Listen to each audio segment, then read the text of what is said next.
Recently, my friend just got a new job. He needed headshots done. And I've done headshots before multiple times and kind of want to share with you guys today how I do it with very minimal equipment, literally just a camera and my lens. I don't use any big strobe equipment, any big flash equipment. I just go out, shoot it, and just go home, edit it. Very simple. I mean, I did it, the shooting, the editing, all within about an hour. Very simple. When you got the minimal equipment, take up takedowns very easy. I'm gonna be giving you guys some tips on how to shoot professional headshots with minimal equipment. First tip is know what your headshots are for. Are they for a website and it needs to be professional, or are they fun? Do they need to be stylized? Where is this going? Is this just going on Instagram? Is this going on a website for a page? Is it actor headshots? Is it corporate headshots? It all depends, right? If it's very professional, very corporate, you're gonna want to use a lot of more equipment. But if it's, professional headshots for a website, you can get away with just using with just a camera and a lens. So kind of know what the headshots are for. In this case, my friend needed headshots for their website that he's working for. So he said he was wearing a suit. I said, great, let's go to this nice location where it's very nice, boutique looking. I'll use a lot of the nice backdrops and nice little backdrops and make sure it looks very professional.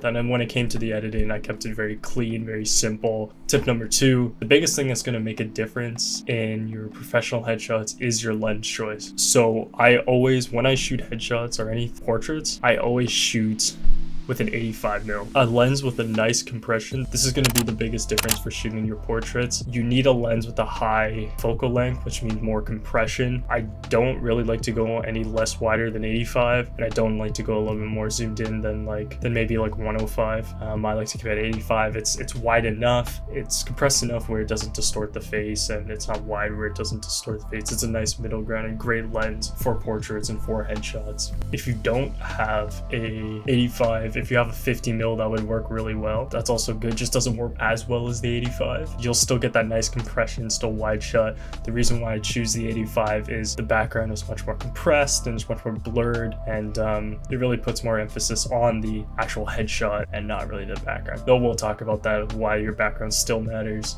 Tip number 3 is choose your location. So like I mentioned, what are these shots for? Where are they going? My friend was wearing a suit. So like I mentioned, we look for more professional buildings, something that's going to fit that vibe and very clean. So when it comes to the actual time of shooting, fortunately we lucked out and we got a very cloudy day. There were some breaks in the sun, but we compensated with that by using the buildings around us. If you find you're shooting in harsh lighting or broad day, what I would recommend is if you can go somewhere with really tall buildings, you have any around you, that way you can block out the sunlight or the direct harsh sunlight and only work it with nice, clean, reflective sunlight. This is just going to make it better for editing, much more easier to expose. It just makes everything much more cleaner and more professional look when you do that. So you want it very clean, you want it very, very balanced throughout the image, throughout the shoot. On the video, when it comes to actually shooting these headshots, 2 things you have to keep in mind is the level and your aperture. So this lens right here, this 85mm, shoots low of 1.8, though that's great for really blurring the background. You want to shoot a low aperture because you just don't want just the front of the face in focus. Just the very front of the face, and maybe you focus on the nose and then the eyes are going to get blurry. You only focus on the eyes, the nose blurry, and the mouth's blurry. For this shoot, I shot around an aperture of 2.83, even go 4 if you're safe and you have the lighting for it. You don't want to shoot with too high of an aperture. You really want to keep a medium depth of field so you're getting the whole head in focus. A good rule of thumb people like to use is make sure the front of the ears are in focus.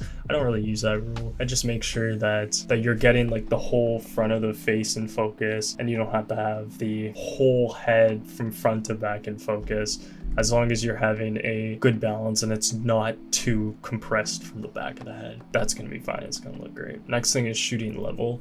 You don't want to go too overboard of shooting too high and shooting too low. I always like to shoot at eye level. I always put the camera right at the person's eye. Sometimes if I want to create a more powerful headshot, I go a little bit down at a lower angle, so it creates a more of a powerful feel with the headshot. Again, it really depends on who you're shooting for. If you just want to play it safe, you want to keep it professional, shoot straight, put the camera right at the eye level and just shoot like that. The next tip is composing your shot. So what I like like to do is I always like to shoot from the upper chest up. Usually that's how I frame it, always making sure to focus on the eye. I would always zoom in onto my camera, or I use manual focus sometimes to work the focus peaking to see on the eyelids. If the person has smaller eyes, just look for the eyelids. If they have big eyes, you can focus right on the whites of their eyes. And I'd always make sure to zoom in into my camera to really nail that focus. Shooting from the chest up makes it more wide enough while also not losing any of that detail if they crop it in or not. Especially a lot for this shoot when it came to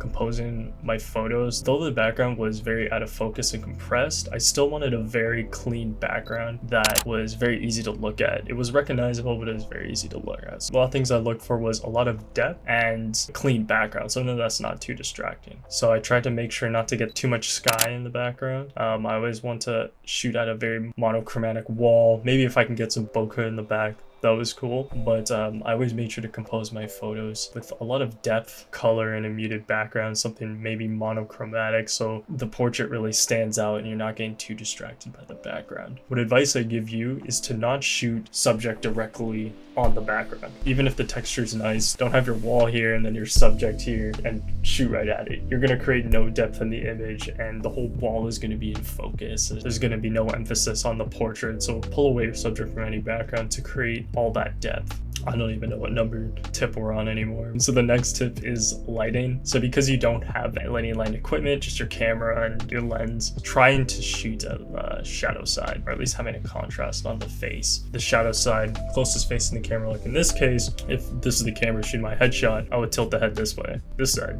is the lighter side and this side's the darker one. So it just creates, it makes it less more of a flat image. I wouldn't go too dramatic with it because it is just a headshot. It will make your photo look more professional. And I think the biggest thing with headshots is posing your client. But the best posing I like to do is front facing, showing at eye level. Person faces the camera, whichever side they want, whatever their good side is, and they turn, just like a little shoulder like that. The final tip for today is editing, how I shoot headshots. This is kind of where you're going to bring your photo to life and have the certain lighting effects that you can just do in post. For me, I always keep a clean edit with portraits unless I'm instructed otherwise. Make it stylized to make this a certain way to maybe fit the vibe of a website or an Instagram theme, something like that. I always make sure to keep it clean, vibrant, and simple.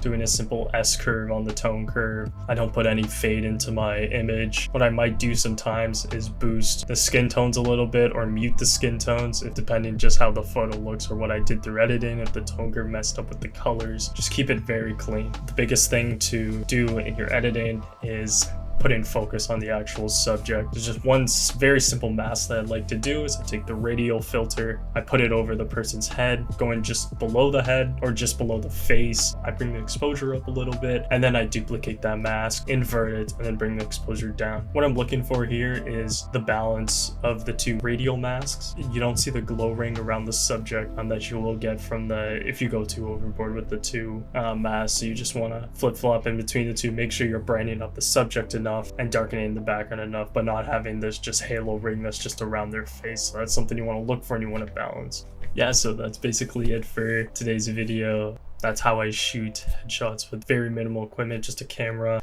and a lens. So if you guys enjoyed the video, please drop a like. Let me know if you have any questions about shooting with headshots. Hopefully I can answer them in the comments below. Thank you guys so much for watching and keep shooting.